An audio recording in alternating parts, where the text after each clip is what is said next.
We Huh? call the shots. We do whatever we want, D-Money. We call the shots here, okay?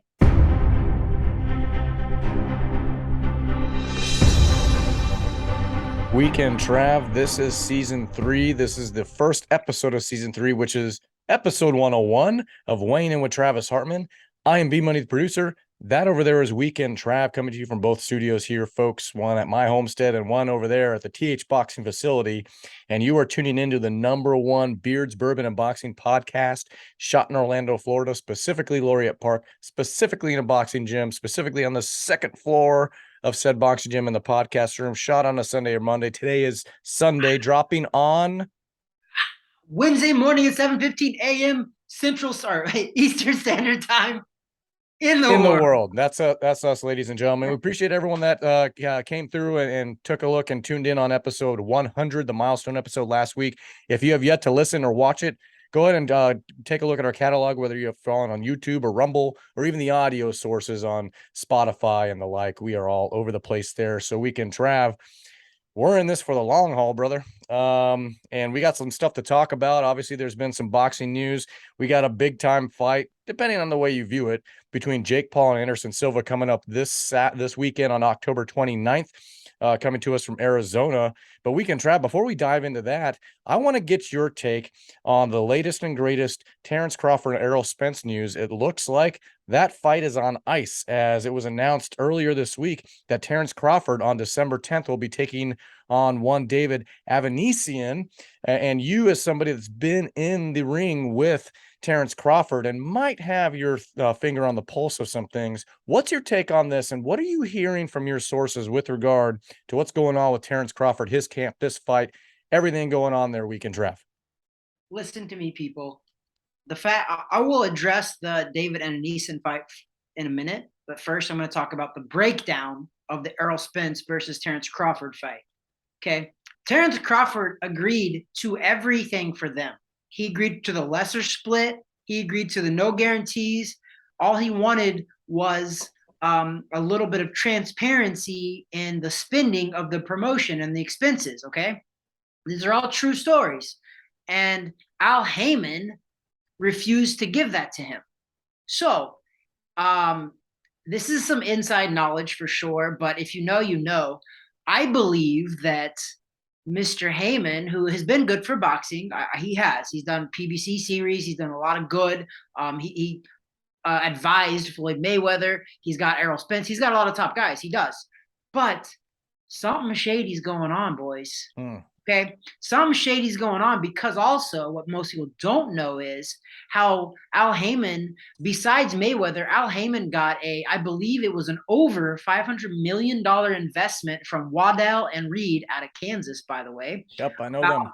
About 5 or so years ago, it might have been a little longer than that, but it was when the PBC series launched. He got a big injection into that. And he was overpaying everybody because he was trying to get the boxing out there, and it worked because it's there. Boxing's amazing now. But I believe that there is a kind of an ongoing dispute now with Waddell and Reed, and I think they're claiming some other stuff too. There's nothing official, but I'm going to tell you guys all right now that I think Al Heyman is doing something fishy with the money, and he doesn't want to show Terence Crawford what's going on behind the scenes. And I think Terence Crawford knows that, and that's probably why he wanted to see some extra stuff. Because honestly, what Terence Crawford's asking for, it's not a lot, B Money. He's not asking for more money. He's not asking for a bigger split. He's asking, hey, I just want to see where some of the expenses are going. Just asking for transparency, Weekend Trav. And I don't know, it just seems like a reoccurring theme in the boxing world, right? You have these promoters over the course of the since the beginning, for decades and decades, which, you know, things look great until they don't, or until some bit of shady news comes out, and we see it all the time. It's kind of curious to me. And obviously the whole internet world erupted when this fight was announced with David Avanesian, and everyone is poo-pooing everybody in the situation, everyone thinking Terence Crawford's ducking Errol Spence. Some people thinking Errol Spence ducking Terence Crawford. I don't think those guys are ducking each other at all. I think they want that fight to happen. Spot on, B-Money. It's everybody else that actually doesn't lace them up. Though that's what's coming in the way of this fight. what is it? We call them the keyboard warriors who are coming in. Oh my gosh, Terence Crawford's ducking him. Oh my God, Errol Spence. I can promise you, and I've said this from the very beginning, that most of the time when fights don't happen, it's not because the fighters don't want to fight each other. I guarantee you, I'm a fighter. I was a pro fighter for 16 plus years. There's never been a person that I've been scared to get in the ring with. And I've fought Terence Crawford. I fought Keith Thurman. I fought Chavez Jr. I fought Pies. I fought them all. It doesn't matter. Jesse Vargas. We're not scared of each other. We're not. We've been doing this our whole life. Right. Terence Crawford, he's been doing it his whole life. He's not afraid to get in the ring with Errol Spence. Errol Spence, I promise you, he's also not afraid to get in the ring with Terence Crawford. There is a bunch of powers to be, some promoters, some money heads. Let's call them suits. I like the new word, suits. The suits are getting in the way of this professional boxing match, this mega match at welterweight from happening. I think Terence Crawford 100% wants it. And now I will address the fight now that Crawford is fighting David Anderson. Terence Crawford hasn't fought all year, okay? Our biggest knock on Terence Crawford, me and you both, has been he's not been active. Right. So I don't mind this fight. I think he had to fight somebody, period. It didn't matter who it was, but he chose a guy who, Terence Crawford owns the WBO title in the welterweight division.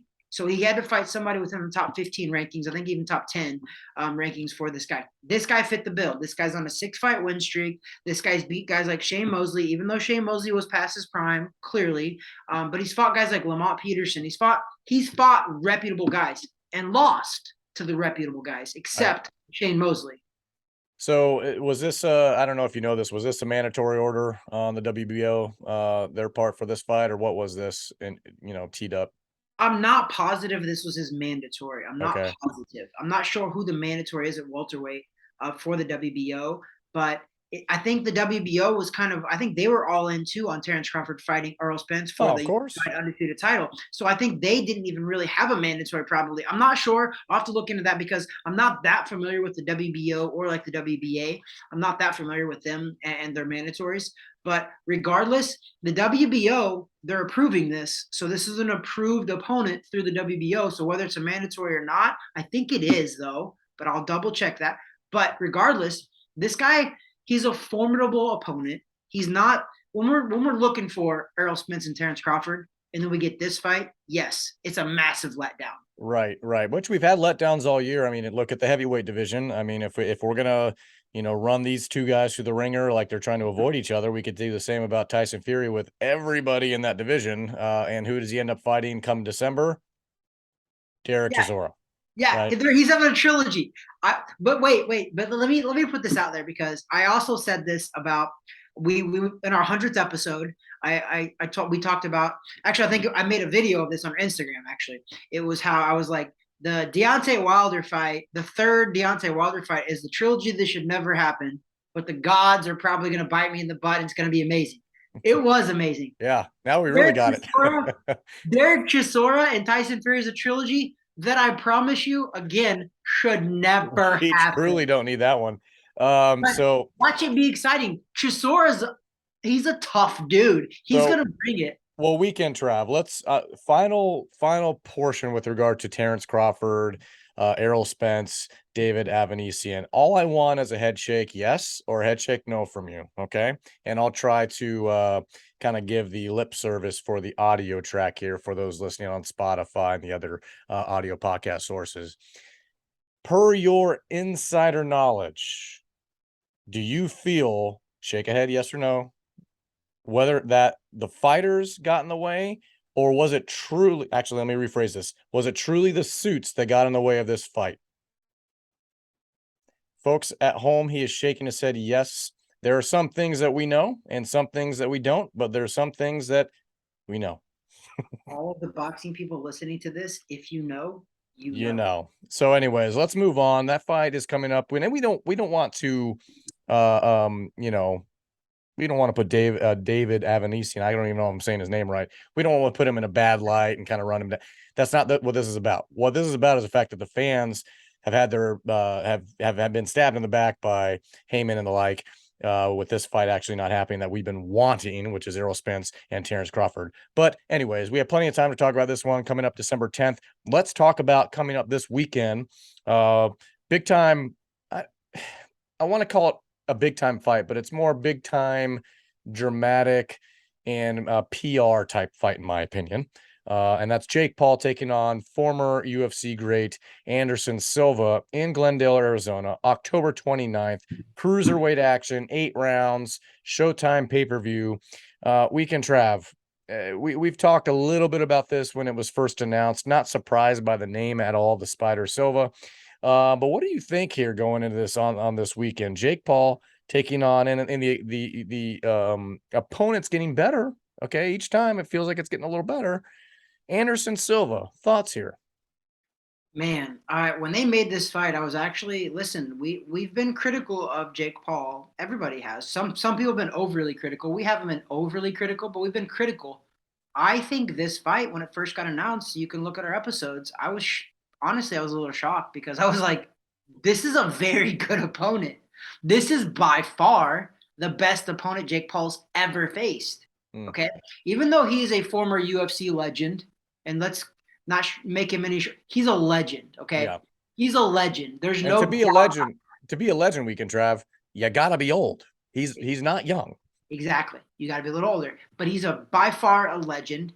He has been practicing in boxing, solely professional boxing, for a hot minute now, which is a couple of years. He fought Julio Cesar Chavez Jr.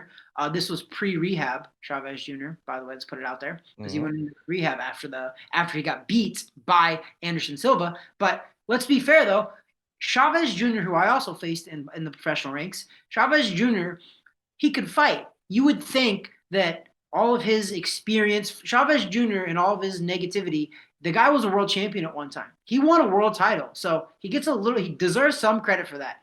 Is he better than his dad? Not even close. But he deserves a little credit. He did win a world title, so he can fight. The fact that Anderson Silva went and beat Chavez Jr. is pretty impressive in a straight boxing match. Pretty dang Sure, impressive. sure. Anderson So Silva. Now Anderson Silva, to his credit, I mean, because I grew up, not grow up, but as I was as UFC and other sort of cage type fighting things were coming up, Pride and all that stuff. Anderson Silva was a household name for me. So to when he actually crossed over into the UFC realm, I already knew about him. I already knew him in his previous ventures as well. He's a Muay Thai specialist, so striking is not. It's not like he had to learn striking. He just had to learn the technique of boxing. So so he's no longer using his lower half to strike. So it wasn't as if we're taking a wrestler and converting him to a boxer. This guy knows what to do with his hands. He knows what to do with his stance. He's smart. However, we can Trav. I'm going to go back to it again. He's 47 years old. Okay. 47 turns 48 in April. That is no spring chicken. And I don't want to discredit him because of his age. It's going to be a tough test for Jake Paul, but you got to think Showtime, MVP, excuse me, MVP promotions or however you say it.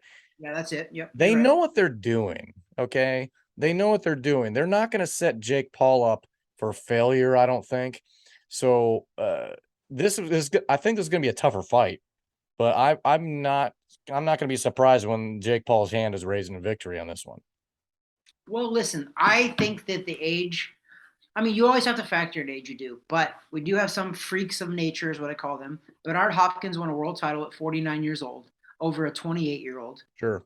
So that it's not impossible to be that old. And I think nowadays we all have to, even you would agree as a strength and conditioning coach now, nowadays people are taking care of their bodies better and Sure. they are going more into their 40s than we've ever seen in our lives. So I'm not saying that 47 or 46 is not definitely, he's probably not his prime. I'll give him that. He's not. There's no way. There's no way that he's in his prime. So I think we all can agree that Anderson Silva's not in his prime. However, the interesting part is that with his experience and his work ethic, he's not fighting a guy who is a top high level professional boxer either. So Right. that's what evens this fight out. And um, I don't think Jake Paul's MVP promotions took this fight because they're smart or because they know something we don't know. Just like every up and coming fighter, you always have to put your fighter in a fight where I call a 50-50 fight. You have to. That's just Right. all there is to it. And then you will know whether you need to sink more money into this or you shut down production. And I just think that's what's happening right now. Okay. I So think in they're your going to expert and your professional opinion, is this a 50-50 fight? I think 100% out of all of Jake Paul's fights that he's ever had, I think this one is something I will call a coin toss fight. Flip a coin. It's a 50-50 fight. And I Mm, think Jake Paul trained his ass off for this. I know yep. he did. And I think Anderson Silva, same thing. And I think the reason why Anderson Silva is probably training even harder is he doesn't want to be a meme. Nowadays, you don't want to be a meme and get knocked out by Jake Paul. And that's Yeah, what I suppose so. I also know the humility a bit of Anderson Silva. I don't think he really cares, to be honest with you. He'll just go back to Brazil and live his life and he'll have a good time no matter what. I don't think he really pays much attention to what goes on the in the metaverse and everything else, so whatever we call it. Are you willing to put your 2 cents in on what you think the outcome of this fight's going to be? Yeah, so listen, it's tough right now with Jake Paul because Jake Paul is always evolving because the kid's early in the stages of his career. So every one of these fights are very interesting because I think that he was actually being outboxed in his last fight against Tyrone Woodley. I think he was. I think Tyrone Woodley actually looked better than he ever looked Sure, up until that knockout in the sixth sure. round, I believe it was. And that worried me when I was watching that. Nobody wants to really, if you want to break down the Jake Paul versus Tyron Woodley 2 fight, you watch that fight. Jake Paul wasn't impressive. His boxing ability was average at best in that Yep. fight. And I'm going to break it down based on that. Facts, not feelings. We love to talk about that. Facts, not feelings. I'm going to give you facts about Jake Paul. He did not look impressive. He looked very sluggish to me. He looked a little bit slow. He didn't look amazing. Tyron Woodley was looking snappy, had good pop on his punches, all of that. But doesn't matter because Jake Paul knocked his ass out because he has that kind of power. So Yeah, all but of his I also think the circumstances leading up to that might have changed the kind of emotional dynamic to it because it was supposed to be a different opponent and all this other stuff, and it just kind of settled it back in on Tyrone Woodley. So I just don't think that there was a lot going in it from Jake Paul's side. The emotion wasn't as inspired there. This one, there hasn't been any wavering. It's him and Anderson Silva, unless something crazy happens this week. Which, well, I guess okay, that's what happened last time. Um, so I think we're going to be good here. We can try before you break down, or if you give your opinion, I'm going to give you mine, and then maybe bounce off of this. I think this is going to be so. It's 8 rounds. I think it's going to be a decision victory for Jake Paul. I don't think we're going to see a knockout on either side. I think based on what we saw on Tyrone Woodley 2, this thing can go the distance. Jake Paul can take some punishment, but I think ultimately he has power to stay in the game. Anderson Silva, I'm not taking away from his power or not, but I think there's going to be a little. I think Jake Paul is taking this one pretty seriously, more so than usual. You don't see a lot of the jokes. You don't see a lot of the everything going on leading up to this one from his camp. So yeah. I would expect to see a pretty solid Jake Paul in this one, but I do think it's going to go the distance. But I think ultimately Jake Paul's hand's going to be raised. I don't know, split or not, but I think it's going to be him.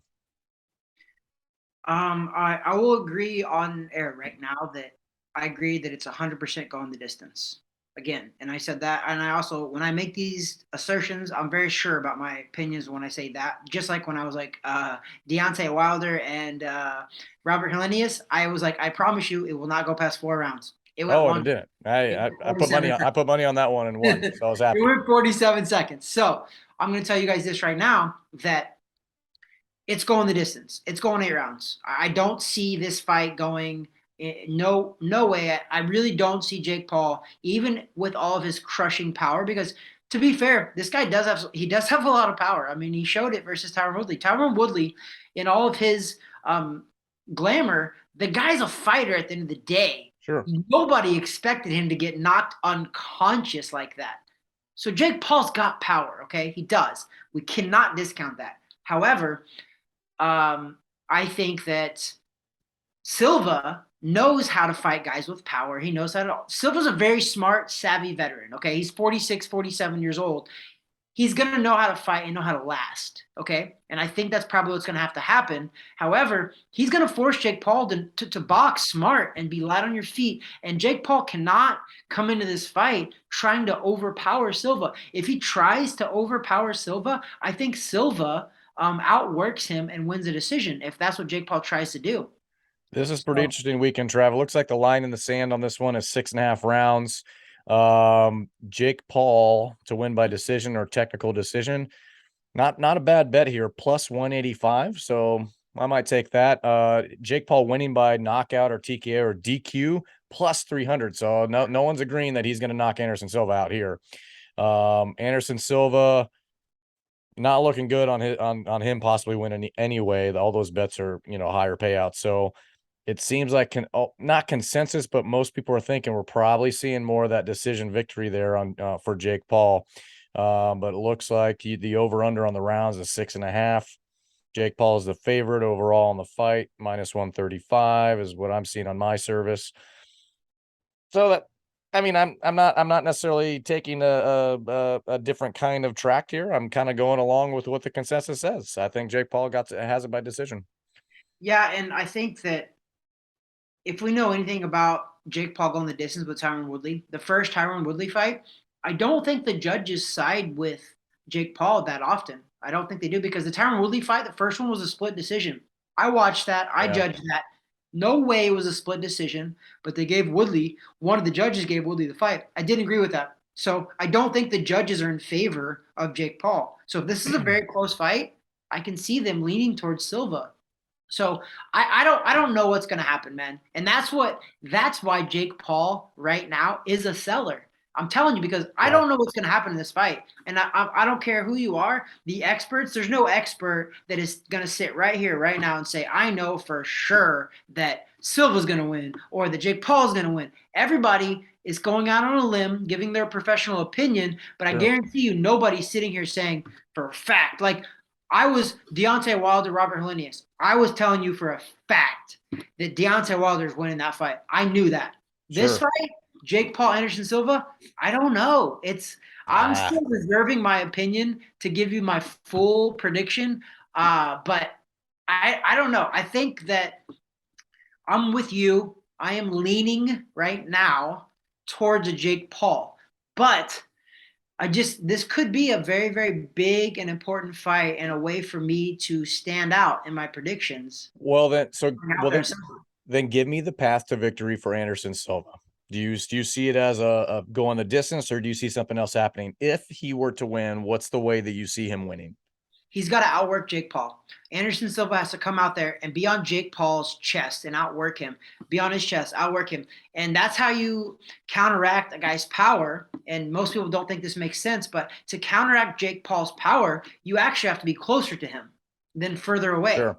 You need to smother his power. And the couple of boxing matches that I've watched of Anderson Silva, he's got this weird, awkward style where he throws a lot of punches, pitter-patty kind of punches. But if he actually does that versus a Jake Paul, he can beat him. If he does that, if he fights on the inside, pitter-patty, move, hold, move, fight like a savvy veteran, he can outwork in a very, very boring boo type of fight.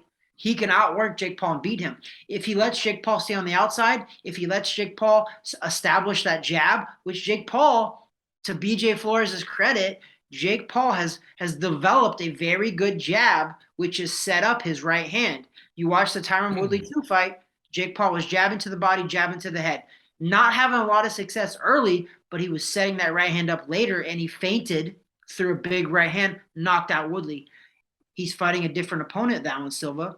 So I don't know that he can knock Silva out, but I think, am I right or wrong? I'm pretty sure Anderson Silva is a lefty, no? That I'm not aware of. I don't recall. Let me see on his. They don't have it listed. While you're looking that up, one way to play this one on the gambling side, and we're not advocates, we're not giving our expert opinion here, is just looking at the numbers and what's a way to do it. And I'll probably look at this myself. Jake Paul to win by decision, taking that, loading that bet up on the plus 185, and then just putting a smaller teaser in on Anderson Silva to win by decision at plus 500 just to hedge yourself, because that's a pretty solid payout. So, I mean, you could put half the amount on that bet versus what you would go on Jake Paul by decision and still walk away making money if the fight goes the distance. So you're assuming the fight goes the distance. That's one way to play it, and I might play it that way. So Anderson Silva is a lefty. So with that being said, lefties, when they fight righties, they're more prone to eat right hands. And if Anderson Silva eats a clean right hand from Jake Paul, it's night night. But so that's going to factor in my prediction. I'm not going to make it yet. I think I will do a separate prediction video. Okay. And I'll keep it under a minute so we can have the fastest minute in boxing. And you know what? Speaking of that, today is episode 101. We are going to give you boxing 101 today because it's episode 101. So Okay. when you fight a righty, this is for all the people looking out here. When you fight a right-handed fighter, the conventional wisdom is you can throw and land a lot of lead right hands. So Jake Paul is trained by BJ Flores, who is a very has a very long history of boxing and teaching boxing and competing in boxing. So he knows that, and he's going to definitely pass that on to Jake Paul. So I think that just going in boxing 101, guys, you throw lead rights against a lefty. So And watch the rights from Jake Paul's corner on that fight coming up this weekend. You'll hear from Weekend Trav later this week as to the actual full prediction, but you got B Money's prediction here. I think it's going the distance, and I think it's going to be Jake Paul with his hand raised at the end. But who knows? I've been wrong before, but I've also been right. Weekend Trav, with that's kind of it on our docket here. But like you said, we might do something called the fastest minute in boxing, or we might have some other cool lingo or some other cool name because we don't want to use something that's already been used. People don't like our weighing in with Travis Hartman name because two of the words are used on somebody else's podcast. Okay, well, give me a break, people. there's also three other words in the name of the title of our podcast. So what are you going to do with that? I just want to tell everybody that when I was growing up, there is a popular soda pop drink called Dr. Pepper, right? Yep. You go to Walmart or one of the other knockoff stores, you can find Dr. Thunder. Okay, when I was growing up in the Midwest, we didn't make a lot of money. So I remember having Dr. Thunder in my house a lot. So all these people saying that our name is close to somebody else's, shut up. Okay. Who cares? I did a contest and I picked a person who picked this name, weighing in with Travis Hartman. I thought it was awesome. We're gonna stick with it. Me and you both, to be fair, I've never heard of the other weighing in podcast. It's a very Right. popular podcast, but I've never heard of it before. To be fair, I really haven't. Well, I have heard of it, Weekend Trav, but listen to both of them. I don't really care. So either way, so Weekend Trav, we're gonna wrap this thing up. This episode 101. We appreciate the support, and if you have yet to subscribe or follow along, please do so below, whether it's on YouTube or Rumble. If you're listening to us on the audio source on Spotify, iHeartRadio, iTunes, wherever, it's all over the place. Amazon Alexa, just ask for it. We are there. Special thanks to our media partners, TH Boxing, Gulfstream Financial, and IF Enterprises, as always. Weekend Trav, that's it. That's the start to season 3 for us. Hope to be back in studio with you next week. And I think we have a special bourbon in mind for next week's episode, so I look forward to that. And I might even see the neck of it back there. Don't touch it, but I think I see it.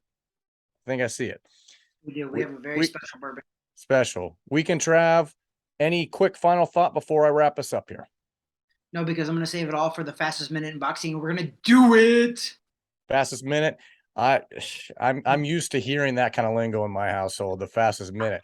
And when I hit that 60-second mark, I feel like I've won something. Anyways, Are you used to hearing that, or is your significant other used to hearing that? I'm usually asleep at that point. So, anyways, Weekend Trav, that over that over there is Weekend Trav. That there is B Money, aka producer, aka he's the man. I'm sorry the Packers lost. Yeah, we stink. I keep saying that. It is what it is. Anyways, God bless. Have a good one. God bless.